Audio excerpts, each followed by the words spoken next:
75 years in the story of the family as a social institution is very short indeed. And yet, in that time, the pattern of family life in America has undergone radical changes. On a farm in the 1880s, family life followed a pattern which had been characteristic of America from early colonial times. 3 generations of a family lived and worked together. The father was head of the family in the fullest sense of the word. He had the primary economic responsibility for its survival, and he was the final source of authority. He was teacher as well as parent, and from him, his sons learned their vocation. In those days, a farm family was an economic unit complete in itself, held together by a division of labor among its members. The mother, in addition to her traditional responsibility for the rearing of children, had regular duties, such as the preparing of food. When she was not preparing meals, there were many other things to be done: churning butter, putting up preserves for the winter, and keeping the farmhouse clean. Her role in maintaining the family, both biologically and economically, was an important one, and it was clearly defined so far as the division of labor was concerned. Even grandparents fitted into the economic picture.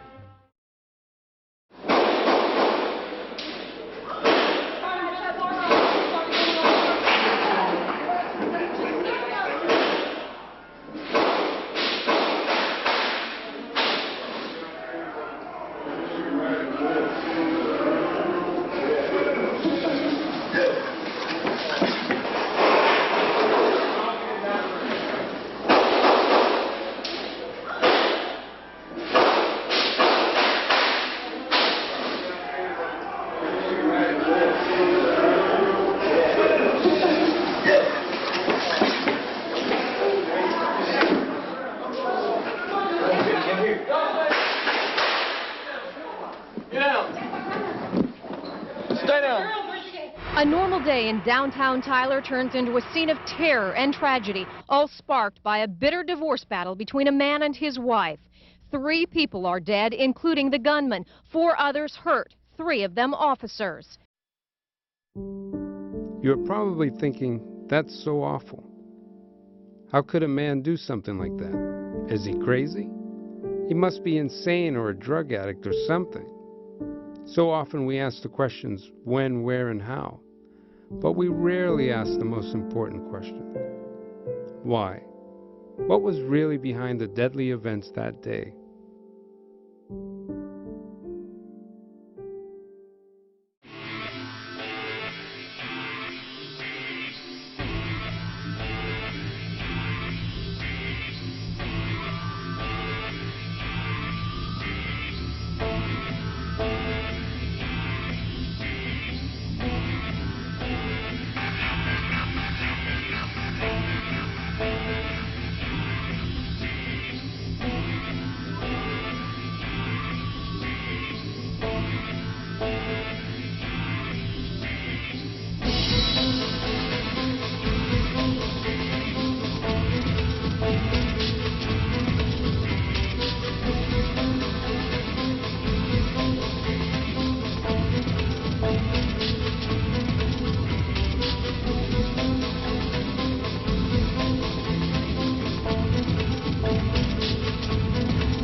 After my first separation, I lost sight of my child into the child support system through the family law court. Little did I know, my life would never be the same. My name is Angelo Lobo. That's me 3 years after I saw that news report from Texas. It disturbed me so much that I decided to find out what could drive someone to murder. The more I learned about that day, the more two contributing factors began to emerge: divorce and child support. Being a dad, I needed to know what it was about divorce, and specifically the child support system. You know anybody who's going through child support right now? Child support? Yeah. My search led me down to some dark and painful corridors. But I also met some amazing people whose stories weren't being told. It inspired me to make this film. I wanted to know, I wanted you to know, what was really happening behind these doors. Come here, I got a question for you. He was telling me, not that he was prying into your business or anything, but he was telling me you might have some, you know anybody that's going through child support issues, huh? Yeah? See, nobody wants to talk about it if they do, right? It's crazy. It's like an underground secrecy.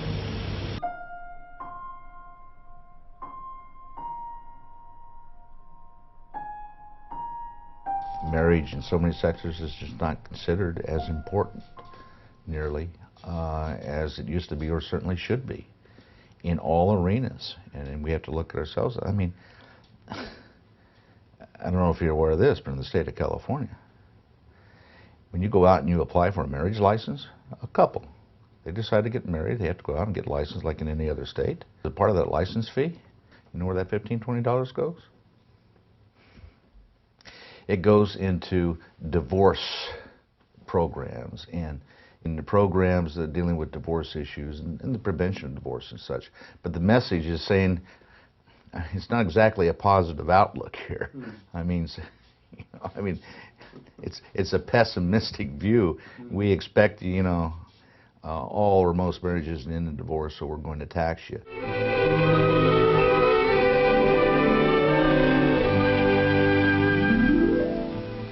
Freedom of choice, a long fought for, hard won freedom. Yet how many of us are really prepared to exercise it? The divorce industry in America is an absolute industry. It's been created over the past 30 years. I would refer you perhaps to the largest federal study ever done about divorce in America.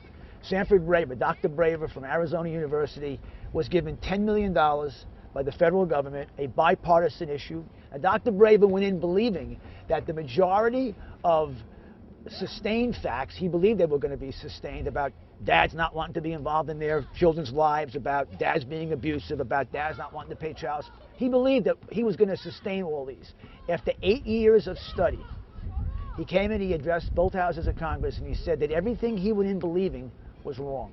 Not one of the premises he based his research on was correct. He published a book called Divorced Dads Shattering the Myths. In that book, he exposed a lot of what's going on right now in America. He explained that by 2000 terms, the Child Support Collection Agency in America was the fastest growing government entity in this country. For it's hard to see clearly through a haze of emotion, hard to accept the fact that a person will not change just because you love him and want him to change. Different kinds of people can find happiness together, but only when they have the courage to look at each other honestly and can really accept the personality that they find. Well, not to put it too serious a bend on it, but the social fabric that's in this country is breaking down.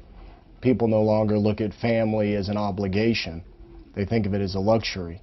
And they don't realize that it takes work and time and effort, and it's not easy. We live in a disposable country. And divorce in and of itself isn't the problem. It's divorce with children that creates the problem. Now people are married 2, 3, and 4 times.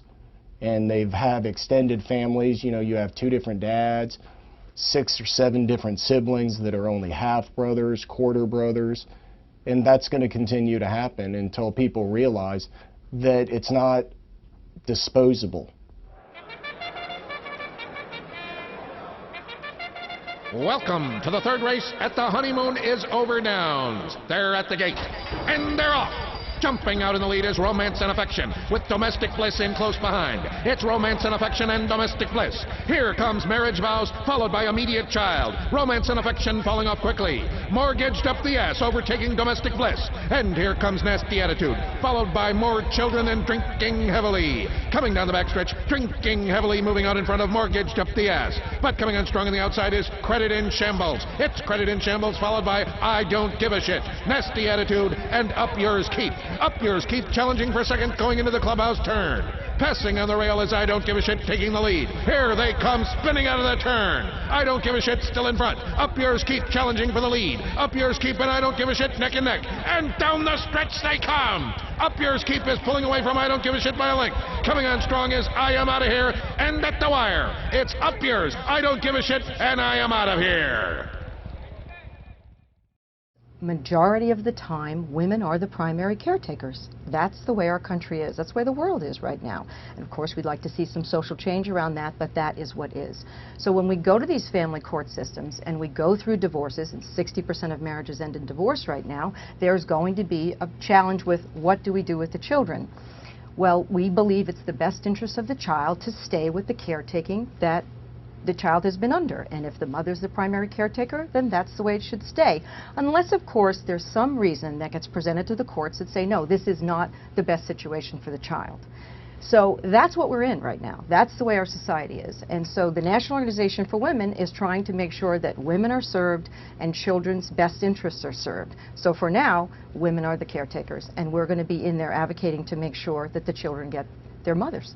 There's always been some form of child support. The child support we're talking about now is relatively new.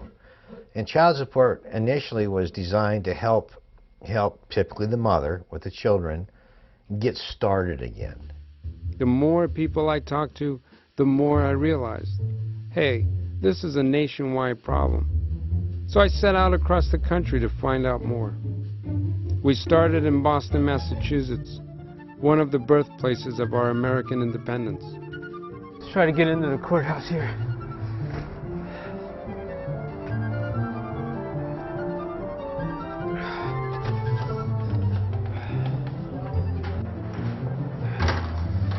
We're actually doing a documentary today on child support. We're gonna do a documentary today. I'm not allowed in the building, so you have to leave right now. Can we just get in to talk to the DOR? No. We're just going to ask some questions. We just have to ask some questions about child support enforcement. Sorry, folks, that didn't work. They even sent me a letter just in case I didn't get the point. Please be advised that your request to film at the Middlesex Division of the Probate of the Family Court Department for your proposed documentary has been denied. Let's try talking to an ordinary guy on the streets and see what he has to say. Hey, Claudia, how you doing today? Not bad, not bad. Yeah. How many kids you got, Claude? 2. 2 kids. Yeah. Yeah. You see your kids? Do I see my son almost every day? My daughter, I do not see. I haven't seen her in about 2 years now. Really? Yeah. Why is that? Her mother moved away when she was living in Brockton. I would have problems seeing her. I would see her once a week or something like that. But since the mother moved away, she broke off all contact. The mother got remarried. Since then, doesn't feel like she needs me in the picture anymore. She's got a new husband. I mean, we were never married, but she's got a husband now. So far, all she's using me is like a paycheck. Right now, I pay $1.55 a week, $1.55 a week. If you only made $2.50, they'll take the $1.50 and leave you with almost nothing, you know. But I've got 2 buddies of mine locked up right now, you know. They were forced to pay child support. They got jobs making a minimum wage or whatever they were making. Child support was taking 80% of their pay. They couldn't afford it, you know. They quit their jobs. Next thing you know, the child support, you know, mounts up, and what do? The next thing they do is they pick you up and they lock you up, you know. They put you behind bars because that way I guess they get some service out of you or something. Then you get released in 3 months. And if you don't find work that's, you know, good enough to support you and the child support, then, you know, you're back in that position. You know, you're going to get locked up again. So I decided to talk to one of those guys who was locked up. Married? No. Any children? No. I'm still a child. Gotta grow up myself before I have any. In case you didn't notice, this is a maximum security prison. Who have they got in here? A serial killer? Serial rapist? A mass murderer? Nope, It's John Matari, arrested for not paying his child support, which has accumulated to over $119,000. He's also on a hunger strike. I came in not cooperating, right? It was not cooperation with jail. And I gave him a letter because it's very easy for people to put words in your mouth, especially when you're behind bars. So when I showed up at the jail, I gave him a letter addressed to the commissioner down to the Jamesville Correctional Facility saying, look here's what I'm going to do. I'm not going to obey any of your orders. I'm not going to cooperate with processing. I'm not going to eat. I'm not going to drink voluntarily. Not because I want to hurt myself. This isn't a hunger strike, the classic hunger strike where I want to inflict pain on you, and if you don't meet my conditions, I'm going to starve myself to death. No, I'm just not cooperating. I'm your responsibility. You guys have pulled me in here.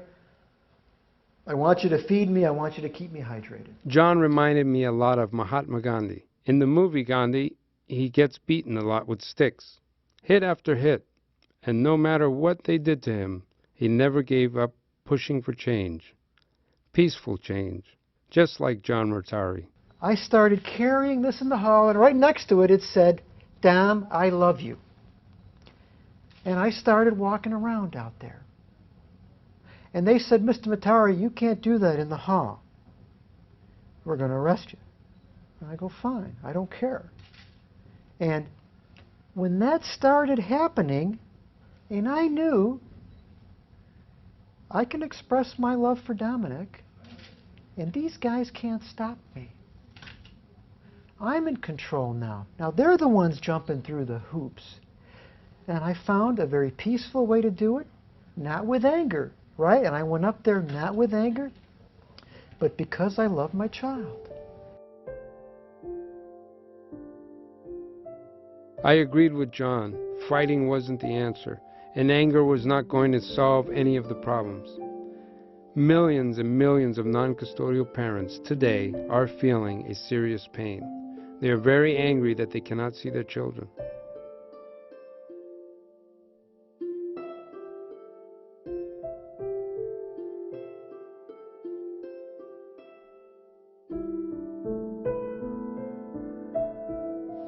I got another one for you. Parental alienation is not real. It was invented by this psychiatrist, Richard Gardner, who was a freak.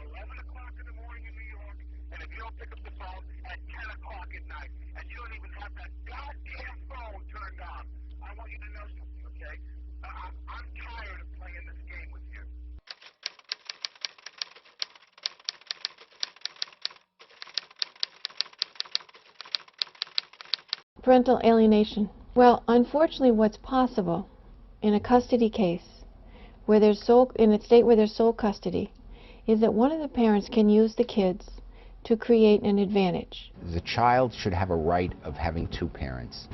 This is critical to the psychological well-being of the child. When you take a parent out of that child's life, you're stealing their birthright. You are executing their ego, their psyche. I mean, obviously, if it's an abusive parent or something like that, that's different. But we're talking about fit parents. They can tell the kids that the other parent didn't really love them, or doesn't really care for them, or is trying to break up the family, and they can undercut and interpret any actions that the parent does. The other person didn't like them and can get more money by claiming that they're abusive or they're violent or whatever. There are children out there today, right now, that are being horrifically abused and neglected by a parent that's brainwashing them to despise a healthy parent. This is the worst form of domestic violence imaginable. We have all of these people that are so concerned about domestic violence, as am I, But they're ignoring the fact that taking a child's mind and will away from them has got to be one of the worst and most insidious forms of child abuse there is. This isn't just about the men who've had this problem with the family courts, because as a man, what are you taught? You take it on the shoulder, you go on, you don't complain, and you just keep on going. But it's gotten to a point now where this is so pervasive and so wrong and so senseless in terms of the harsh nature of the sanction. There is no harsher sanction in our society today than to be separated from your children. And to be separated from your children on no fault of your own, but just because you happen to be designated non-custodial, think about the raw wounds that that's created.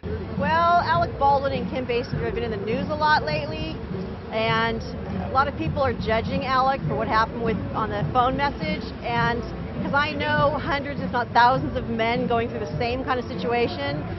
I know the widow of one man who couldn't take it and committed suicide. I know another man who I intervened and kept him from committing suicide. So I completely understand why somebody would lose it like that. I think the system's at fault, and I'll tell you why. And I think it's very simple. This happens a lot. It happens all the time. What happens is we have Kim Basinger, who has 12 contempt charges against her, and the court has never stepped in to sanction her one time. It wouldn't matter whether Kim had the penis or Mr. Baldwin didn't have the penis, but she didn't get sanctioned, and she's the alienating parent. And since she's the alien parent, if had they sanctioned her, we wouldn't be here today, because Mr. Baldwin would be seeing his children, and he wouldn't be in this situation because he wouldn't have said what he said. You know, all the laws in place now could effectively handle it. The only problem is the judge has to step up, show some courage, and issue a sanction. When parental alienation is present, and anybody that's been on the bench more than 3 weeks in family court should be able to spot it like a cork bobbing in a glass. Whenever parental alienation is present, the judge needs to show some courage and sanction the person who's perpetrating the alienation. If the court system really wants to be concerned about the true interests of children, which I don't think it ever has been, but if we really want to pursue that goal, they need to step up and show the courage to sanction the people who are causing the problems. It's very unfortunate the tape got leaked, but if some good comes out of this and Alec can represent other people's interests and get out there and talk about it, then that's good. But right now we're more focused on things being good between Alec and his daughter. After I heard about Alec Baldwin, I realized that not only was this happening to the average guy on the streets, but celebrities were experiencing the same pain and hardship as well. Perhaps the fact that they had money made their cases last longer in the family courts. The more money they had, the more money they'd pay out. The frustration that Alec Baldwin was going through is a serious pain that is happening to men and some women across the country today. I did whatever I could to get to him. Finally, I managed to get to his attorney. She was kind enough to listen to me and take my card. I felt like I had finally found someone who would listen and bring light to this issue on a national level.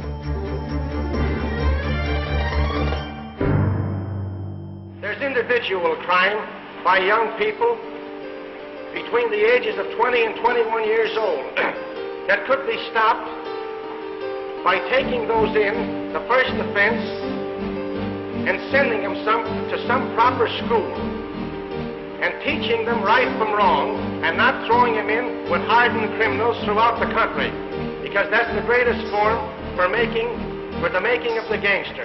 Little badass kids, I whoop their ass every night. Send the paramedics in the black and white. I brought you in this world, I'll take you out. Do you ugly, so mama can't make you out. You know my style and code, follow report. I'm a deadbeat daddy, no child support. You can do like the last trick, get it out your ass. You know my pyroclastic flow, come on. Ain't no other kings in this rap thing, they siblings. Nothing but my seeing what you're hearing. Your mother thought you knew the whole story until your mama took it on Maury. Read your test results. Are you the father? I looked at his ass, told him don't bother. I'm the father of this gangster shit. Never thought that I have a bunch of bastard kids, little badass kids. I whoop their ass every night. Send the paramedics in the black and white. I brought you in this world, I'll take you out. Do you ugly? My first impression of Chris Encino was wow. This is one really hardcore guy. But he turned out to be one of the nicest and most genuine people I have ever met. The only thing is, I had to move all his toys around. I know what it is to grow up without a dad.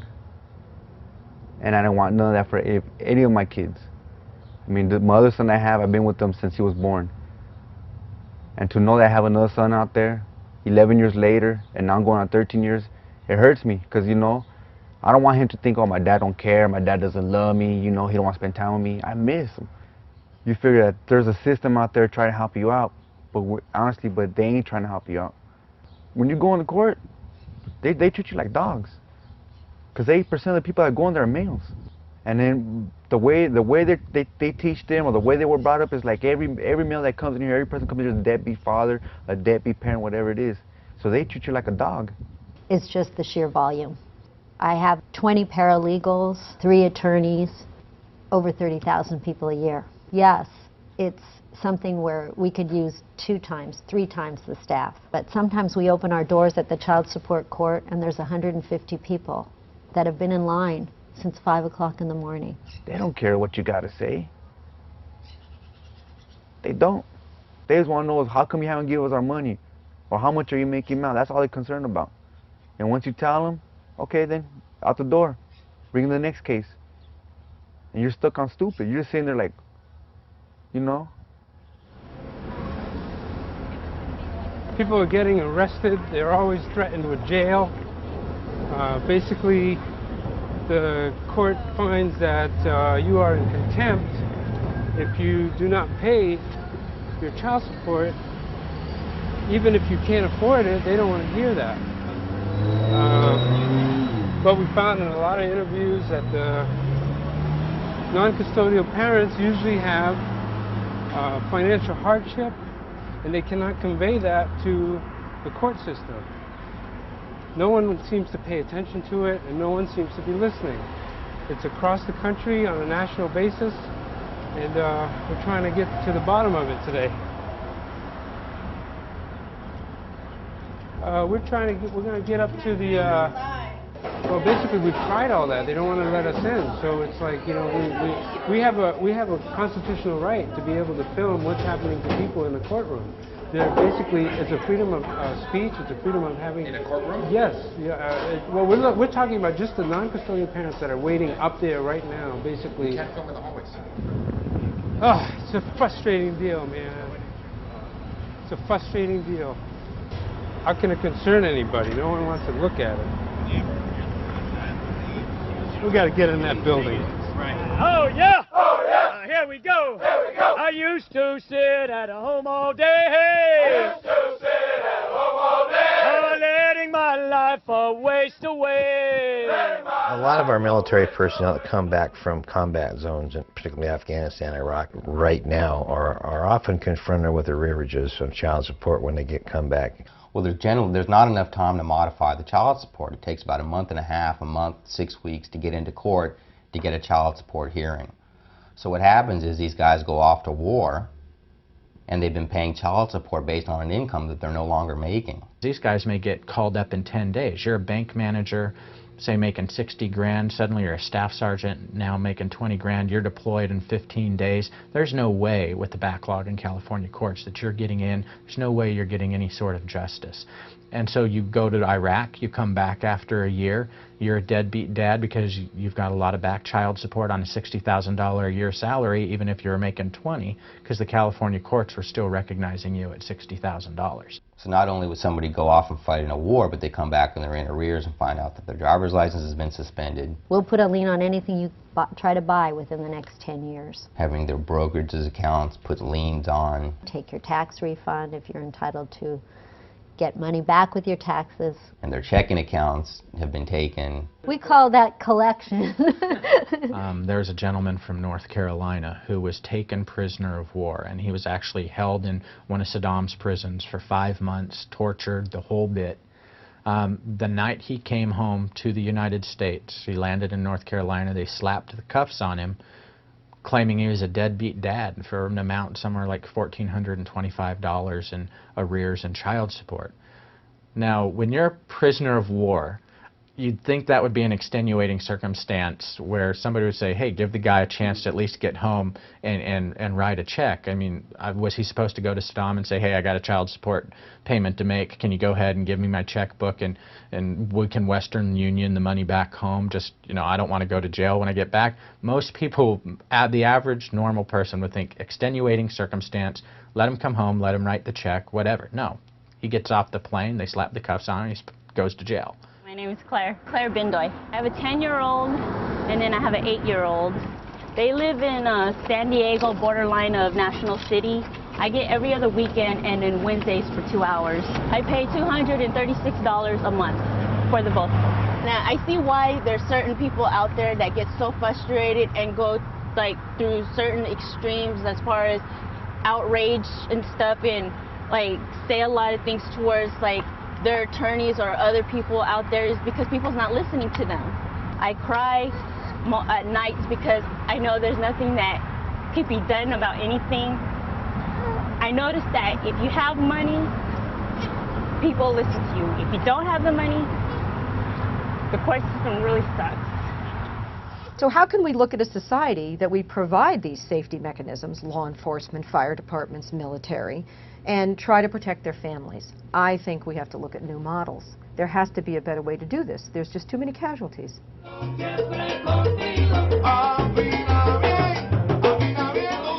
Okay, so I learned a little more about divorce, and I learned a lot more about child support. But I didn't realize what a money-making industry divorce really was. Okay, what's your name?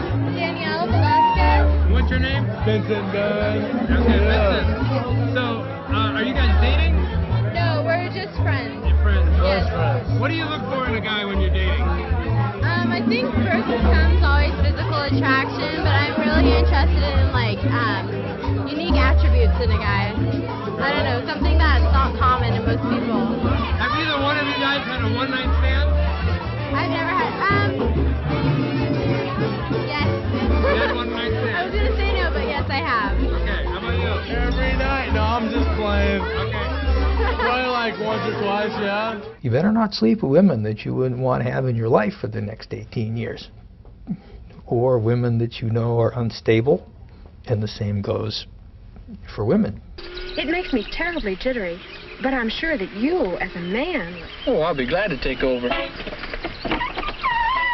It's wonderful how some of us can dig holes for ourselves and think we're having a good time when we fall into them.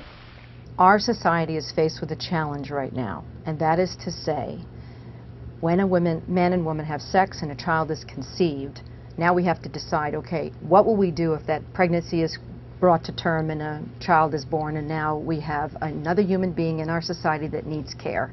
Who is responsible for the care of that child? I don't want children. You don't want children. Why not? I'm too narcissistic for my own good. I want children, dude. Yeah, I think I'm ready. I have had a one-night stand.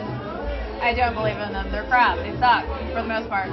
My parents are divorced, and it was actually pretty nasty. Are you going to get married before you have kids?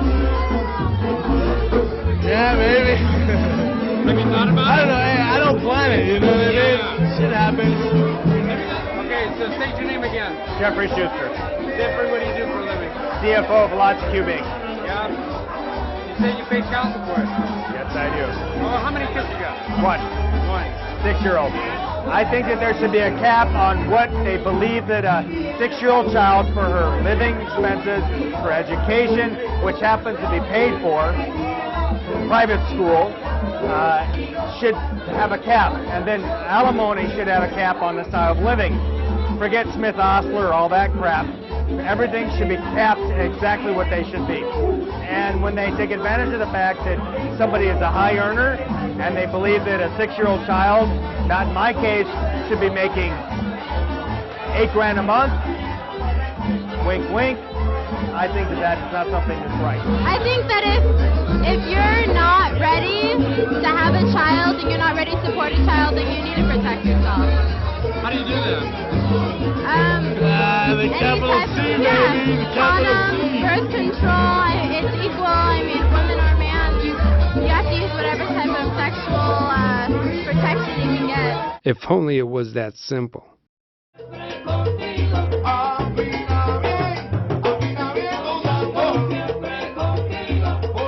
Basically, I was served with someone else's court documents. I never got my day in court to begin with, and I had a default judgment set against me for child support. The only way I found out about it was 9 months later when DMV sent me a notice that they're taking my driver's license away for failure to pay child support. The DNA, excluded me as being the biological father. Wasn't even remotely close. The blood types weren't even close. You can't go more than DNA. And I was just shocked and floored. The fact that a child that wasn't mine and that I didn't even know, you could be found the legal father of. Just so much as a photograph of you and the child is all that's needed to start the child support service process. And that one little tidbit of information is, and that I know I'll never be the same on. That's something I actually think I need therapy on. So it's psychologically affecting you? Oh, absolutely. I just the thought of being, up until 5, 6, 7, I can't be around these kids anymore because is the mother going to go, well, you make a nice living, I don't make such a nice living, I'll name you as the father and collect money from you. Just that thought, that whole concept. How can it not affect you?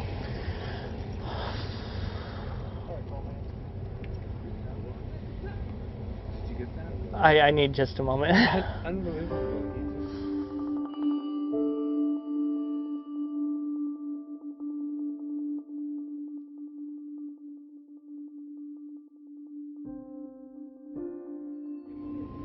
It's just sad because I came from a family of 6 kids. I love having brothers and sisters. I'd actually like to have, 6 kids, but not now.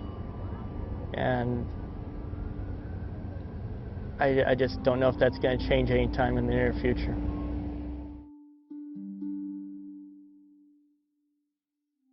Families in most cases depend upon a paycheck for the necessities of life. There is an ever-present need for money when debts pile up because of sickness, temporary unemployment, pay cuts, or improvidence. Cash may be needed for the emergencies of birth, death, travel, or to take advantage of opportunities in education or business. Where can the self-respecting employed family of today turn for aid? Not to nature, as did the pioneer of 1833. All the social ills we don't want to have in our society are common denominators to single-parent homes. Okay? Moreover, because we continue to disenfranchise men from the process, we continue to use men as whipping posts in the process, men are increasingly turning to alcohol and substance abuse as a way to alleviate the pain that they feel. It's epidemic, pandemic. A lot of folks that are on minimum wage presumptions are living basically not even paycheck to paycheck. Cocaine, meth, they're smoking pot. Alcoholism is rampant. The child support system can be so detrimental on non-custodial parents, primarily men, that it causes death. In the case of Thomas Alaimo, a man who committed suicide 5 years ago, he was a gentle soul. He would not hurt anybody. And so what he did was he wrote to the police and he told them where they'd find his body. He went into the woods and he hung himself because he couldn't stand the pain any longer. For 3 years in the family court of Suffolk County, he wasn't allowed to see his children. There was no finding he was an unfit parent. They had bled him for probably $100,000. He was going broke. He couldn't lean into his parents anymore. He decided to take his own life. And that's not uncommon, unfortunately, in America today. I'd get maybe 2 or 3 phone calls a day from fathers, not only in this country, by the way, from England, from other places, as far as Australia, who've read my work, who are desperate, who are on the verge of suicide.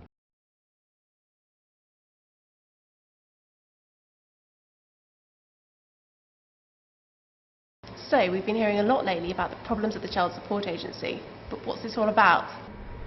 The agency started off with the best intentions at heart, to help vulnerable families by reclaiming money for children from absent parents. The agency was doomed from the start though. Initial problems included backlogs, overcharging and an 86% error rate. In 2003, Labour introduced a new computer system to try and deal with the problems of the CSA. However, as is usually the case with Labour throwing money at things, it ended up costing £12 million a year to chase just £8 million worth of debt a year.